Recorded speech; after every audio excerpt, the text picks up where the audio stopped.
Hey, my man. You, come here. Come here, now. Shots fired.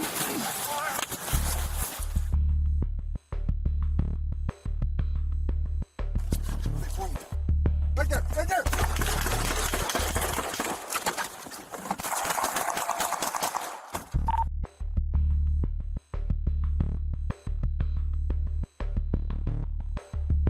We were extremely upset, especially to find out that this person, in our opinion, should not have been out. Mm-hmm. Right. When you first hear your suspect is 17 years old, do you go, oh, not again? Absolutely. Absolutely. And then you start having those conversations of what can we do differently?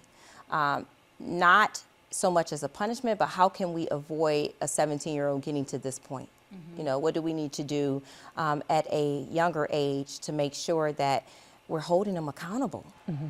And you were talking to me a few moments ago, trends. You saw the Yes. trends. What type of trends were you seeing that were most concerning? Younger people with guns in their hands. You know, we had to think with the Kias, and those themselves are just terrible because we know that they lead to other things, but now we're seeing younger people with guns and doing violent acts at a younger age, which is alarming for all of us. I got one of them at gunpoint now. Put your hands behind your back.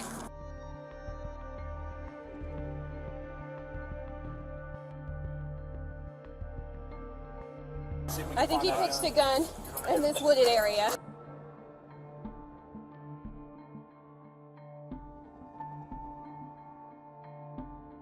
The 18-year-old is still in lockup, never got out.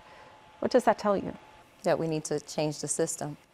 17, 10 months apart, same crime, same incident. We need to really look at how we change the juvenile justice system so that violent offenders don't get to come out with a slap on the wrist. Something has to change. Whether it changes this year, I'm not sure, but these conversations have to continue. And on both sides, we have to press the system to make changes. You and I both know the juveniles of 20 years ago are not the juveniles of this generation. And so the court system has to change and expand to meet the juveniles that we're seeing daily.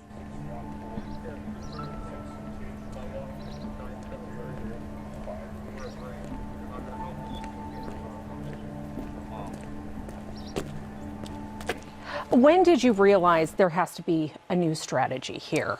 Oh, I would probably say post-COVID, when we just really saw the influx of juvenile crime just skyrocketing across the country. And so we had to have a different conversation. How do we partner with the juvenile justice system to make some impactful changes that A, solves their issue of not just wanting to lock up everybody, but B, also protects the community and our police officers that have to come in contact with these juveniles all the time. Did you feel at any point there's a disconnect there?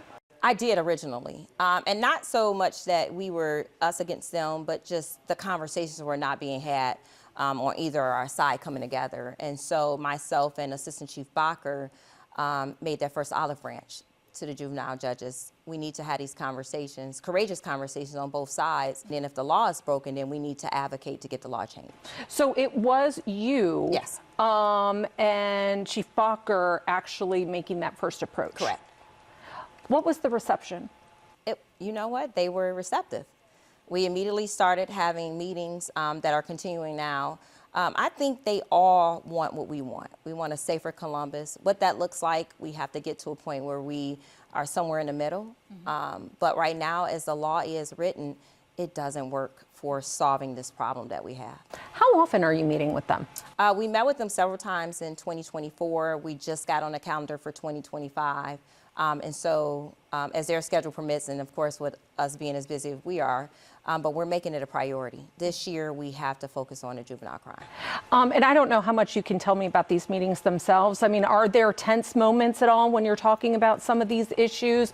Are there not? What are you discussing? I'm not going to say tense. There's some differences in opinion because we're coming from a law enforcement side and they're coming from a judicial side. But at the end of the day, we both want to make a way where we're, A, saving our children first, but also keeping the community safe and make sure our police officers are going home safely to their families. And so it takes conversation that may not be at all times friendly, but it's necessary.